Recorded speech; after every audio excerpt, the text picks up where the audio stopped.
Introduction. In Lesson 4, Part 4, we meditated together on the profound teaching of Jesus, through the parable of the mustard seed. This brief teaching contains an immensely grand inner power. The tiny mustard seed symbolizes incredibly humble beginnings, yet hides an infinite spiritual potential within. This is a vivid image of the growth of the kingdom of God, as well as the miraculous transformation that God is silently working in each of our lives. Moving into Lesson 5, Part 4, the Gospel brings us to the parable of the lost sheep, a familiar image overflowing with love. This parable affirms the boundless love of God. He never abandons anyone but patiently seeks out every wandering soul to bring them back to the flock of the church. It is a heartfelt invitation to place our full trust in the truth that God loves each person by name and will never turn us away. Jesus posed a question that pierced the heart. Which of you, having 100 sheep and losing one, would not leave the 99 in the wilderness to go after the one that is lost until he finds it? Luke chapter 15 verse 4. In this lesson we will explore the unique historical context, the profound theological meaning of the parable, and discover practical ways to apply this teaching to our lives today.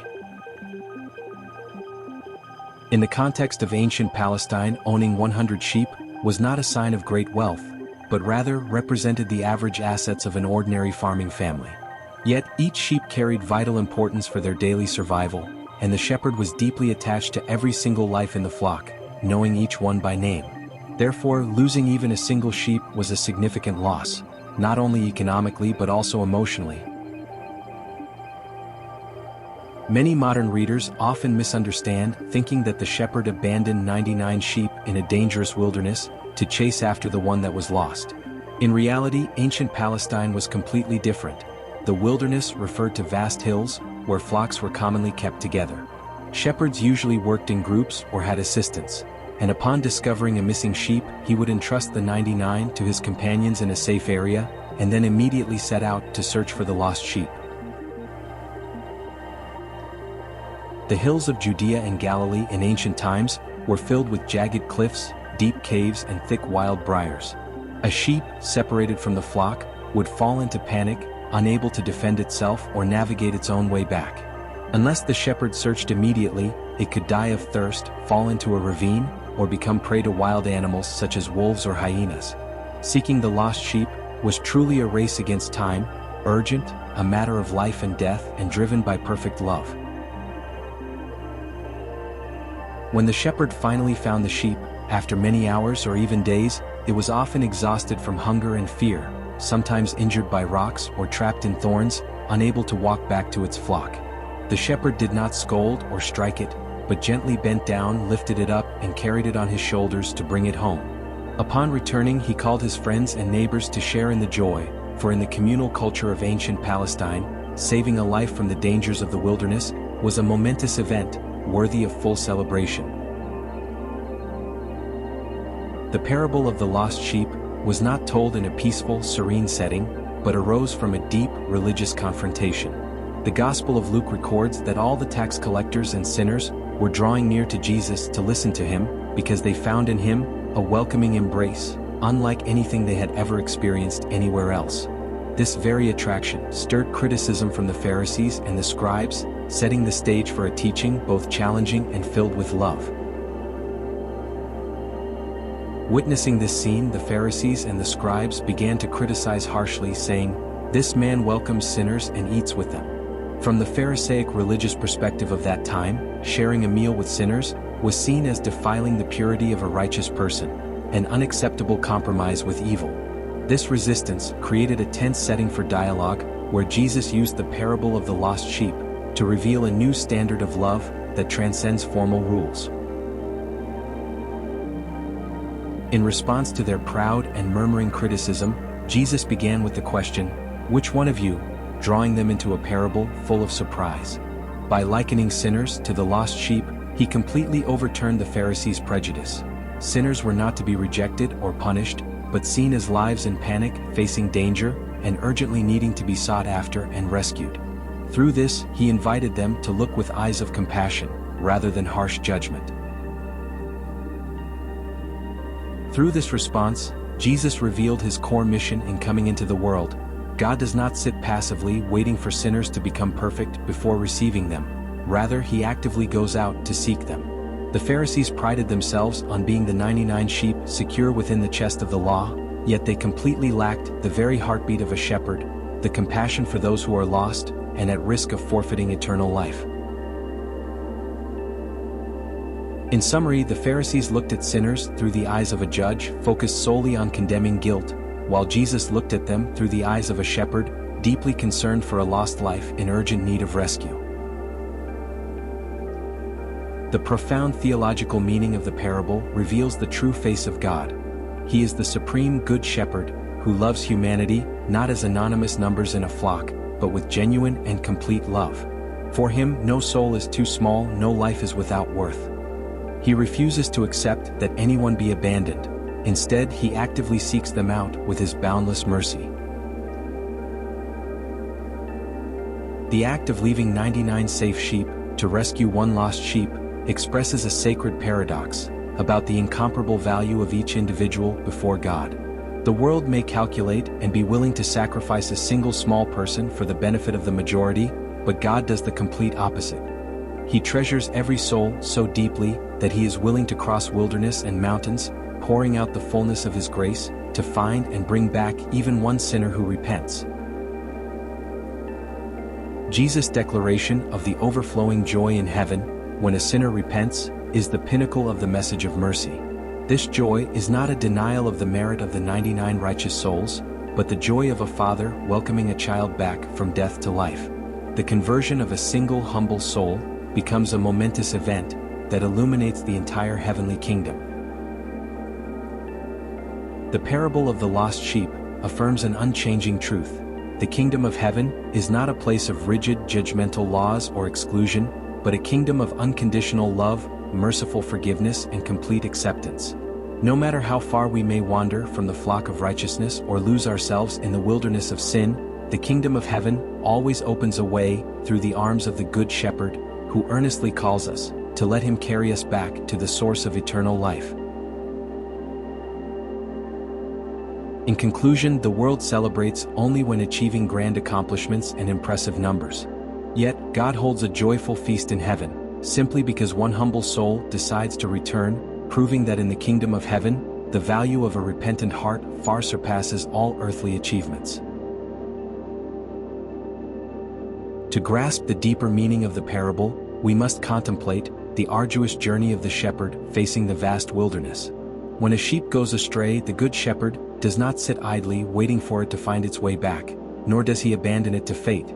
Instead, he sets out deliberately, willing to press through sharp thorns, climb treacherous cliffs, and confront wild beasts in order to find the little sheep.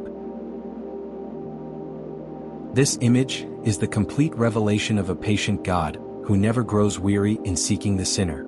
The shepherd's love compelled him to descend into the world, taking on human nature, to touch the darkest, most wounded and fallen places of the human heart. God does not stand afar to judge. Rather, he actively crosses the sacred distance to meet, heal, and rescue each soul struggling in the wilderness of life. This patient action proves that God's grace always precedes and surpasses human imperfection.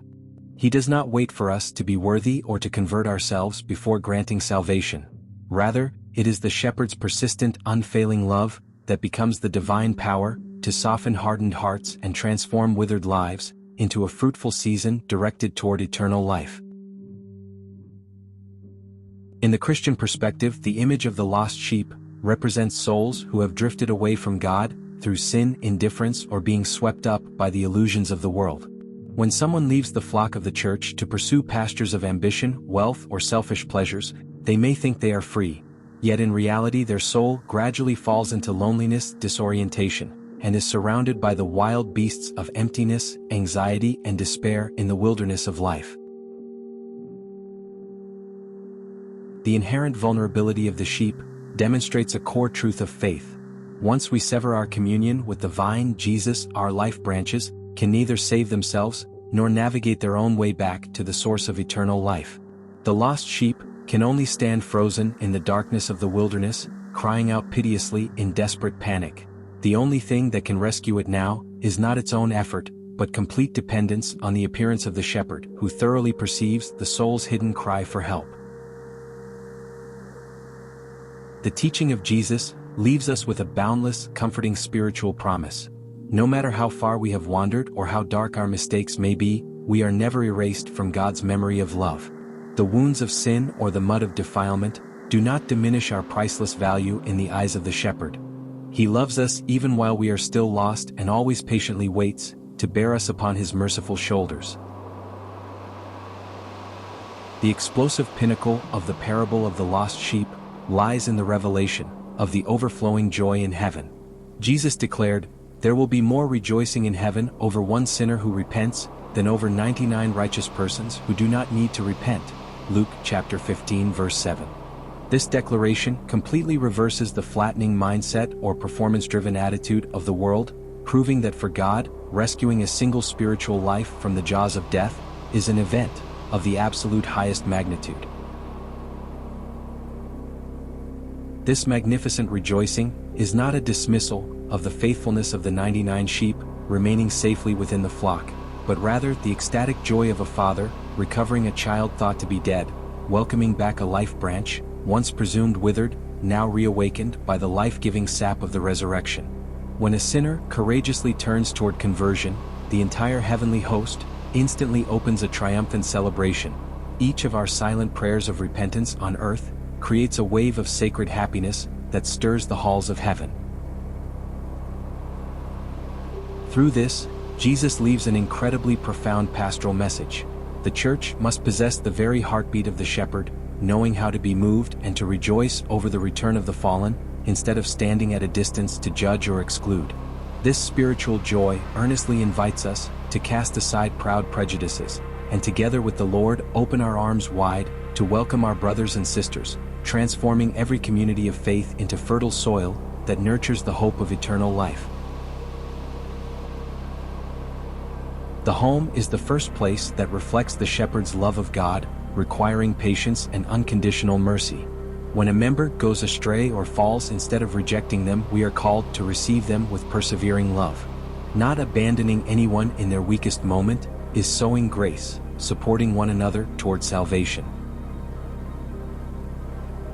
In the workplace or factory, Christians live out the shepherd's spirit by caring for the vulnerable, the hesitant new colleague, the employee who makes mistakes, or the one pushed to the margins. Instead of isolating them, we are called to support and guide with kindness, helping them regain courage, rediscover their self-worth, and transform the workplace into a humane environment imbued with the gospel. In an age filled with judgment and exclusion, Christians are called to open their hearts in acceptance.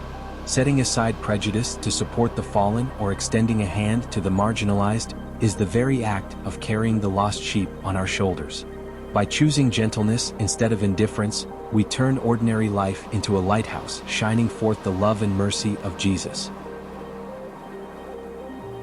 The words of Jesus are an anchor that soothes the burden of guilt. When we see ourselves as lost sheep, exhausted or fallen, we can trust that the Lord patiently continues to seek us. By opening our hearts in prayer and faithfully receiving the sacraments, the Good Shepherd will lift us up and carry us back to the source of eternal life. Conclusion. This is a significant step forward in Part 4, themed The Kingdom of Heaven and Eternal Life, inviting us to live in triumphant hope and His unconditional love. The parable of the lost sheep affirms that God loves each person, understands all suffering, and never abandons us. Lesson 5, Part 4 comes to a close, but the journey of faith toward the Kingdom of Heaven continues. In Lesson 6, Part 4, we will explore another teaching of Jesus, the parable of the talents, a lesson on stewardship, faithfulness, and the use of God's gifts to bear fruit for the kingdom. It is a call to live faithfully and responsibly in response to every blessing from God. Thank you so much for journeying with us through Lesson 5, Part 4, the parable of the lost sheep. If this lesson has touched your heart, please like, share, and subscribe to help spread the radiant light of the gospel to many more people.